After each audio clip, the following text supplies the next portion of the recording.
Folks, when you consider that the entire plan that's unfolding before us, this entire horrific white nationalist, crazy Trump, MAGA nightmare that's been unfolding for a very long time. It's all designed to help white men because they can't compete with all the other people who've caught up to them. It's all designed to help white men be as mediocre as they are and still be able to be on top.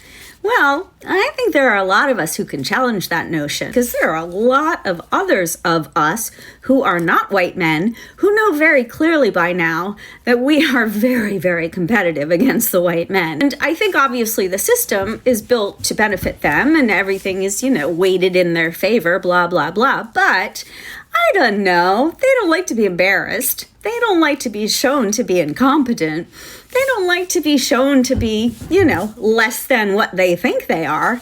And so I think there are a lot of subtle ways in which we can show them how pathetic they are. I do. I think that a concerted effort by a whole lot of people to stop bowing down to white men and to just point out little ways, oh, that white guy interrupted me in conversation. Maybe I'm going to call that out. Hey, white guy, you just interrupted me in conversation. And you know what I noticed? I noticed that you felt a little uncomfortable because I was saying something that actually made sense. And then you interrupted me and had to take over the conversation. Well, why don't you just chill, white guy? Okay? Because I got this. I'm going to keep talking. Little things like that. What do you think, you guys, huh?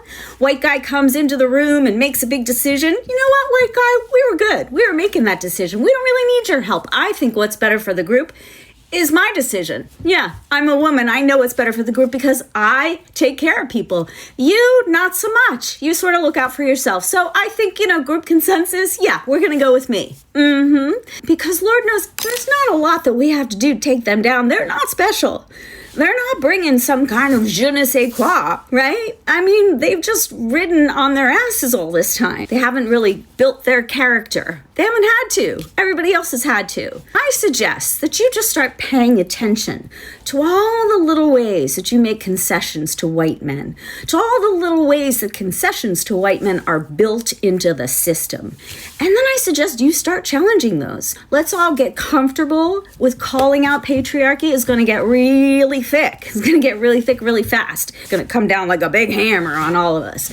And I just think that if there are enough of us out there who are going to be like, you know what? I'm not going to accept that. Sorry, doesn't work for me. Nope. Oh, look, we have consensus. Doesn't work for all of us.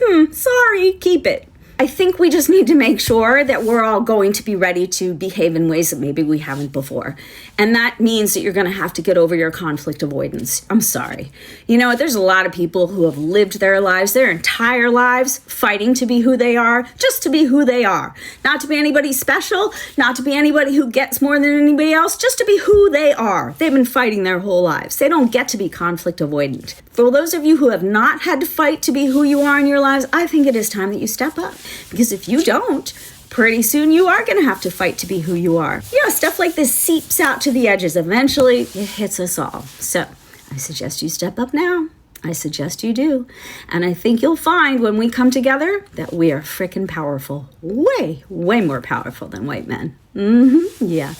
Well, white men, have the day you deserve.